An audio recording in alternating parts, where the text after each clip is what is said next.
Welcome back. So what many people may not know, here in San Diego, human trafficking is the second largest underground economy, just after drug trafficking. Yes, human trafficking. It's happening here, and an educational series to help raise awareness kicked off this week. So to share more about it, Junior League of San Diego President Andrea Myers and the founder of Sisters of the Street, Jaimee Johnson, joining us this morning. Good morning to both of you. Good morning. So, Andrea, let's start with you. The Junior League, you usually hold a rally to address this major issue of human trafficking, but now you're putting on this series. Tell us a little bit about that, what you're hoping to accomplish. Sure, of course. Well, the Junior League is part of an international women's organization. We've been in San Diego for 90 years, and we're committed to serving at-risk women and children. And most recently, we have been working with transition-age foster youth who have been transitioning out of the foster care system without any support plan in place. And that's naturally evolved into helping victims of human trafficking, because that population, like other vulnerable populations, are really at risk of human trafficking activity. And we have a 7-year history of holding a human trafficking awareness rally in Balboa Park. But this year, as you mentioned, we are presenting a 4-part educational series. It's going to be on Zoom. We just kicked it off. It's every Thursday in January, and it's featuring a lot of local leaders and experts and survivors of human trafficking to discuss the issues, to discuss what to look for, and to really talk about a lot of the legislation and what's happening in this arena. And of course, to personalize this so that people really understand what's going on, we do have Jaimee with us. And Jaimee, you're a survivor of human trafficking. Can you share your story with our viewers?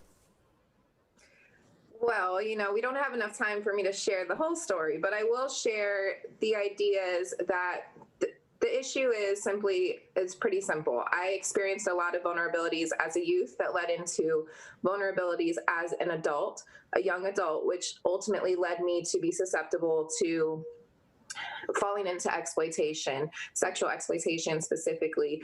And so I think, without sharing too much detail or in-depth story, I think the important thing for us to understand is that this is not an over there type of issue.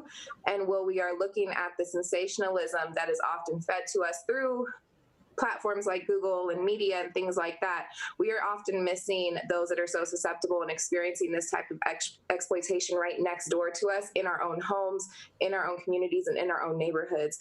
I can speak from personal experience. It is very prevalent in San Diego. I am an Oceanside native, and a lot of my exploitation happened right there in San Diego and North County.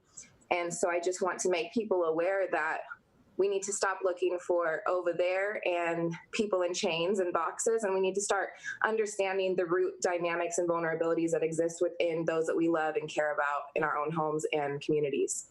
And you are so brave for coming forward and talking about this. I know it's not an easy thing to do, but you are helping so many people by sharing this. And you also founded Sisters of the Street. So tell us more about that.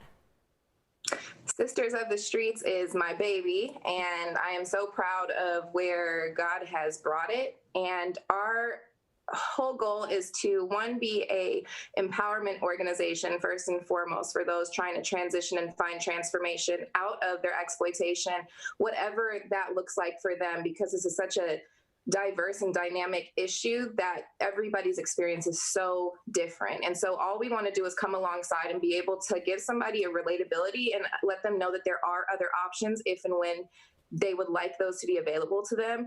And we want to be a gap-filling organization. Unfortunately, with federal funding and government funding, there's a lot of restrictions on what we can and cannot help with. And so Sisters of the Streets likes to come in and try to fill those gaps where necessary and adapt to the resources available within the community and try to prevent regressive crisis or those experiencing that transition from going back into survival mode, which ultimately throws them back into that pattern of exploitation. And could you share with us, I mean, if there's anything that, you know, parents should be looking out for to help, you know, keep their kids from ending up in these situations? I mean, it's unfortunately common, and it could be happening in people's homes and they don't even know it.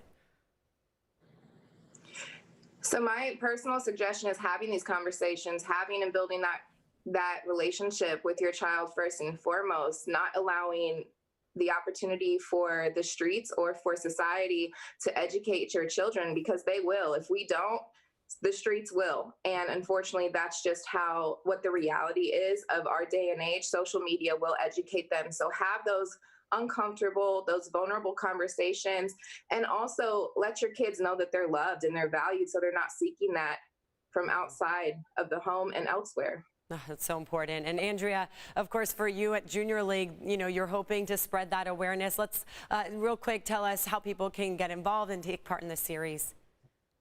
Absolutely. So you can get involved by registering on Eventbrite at the HT Awareness Series link that hopefully you're seeing on the screen.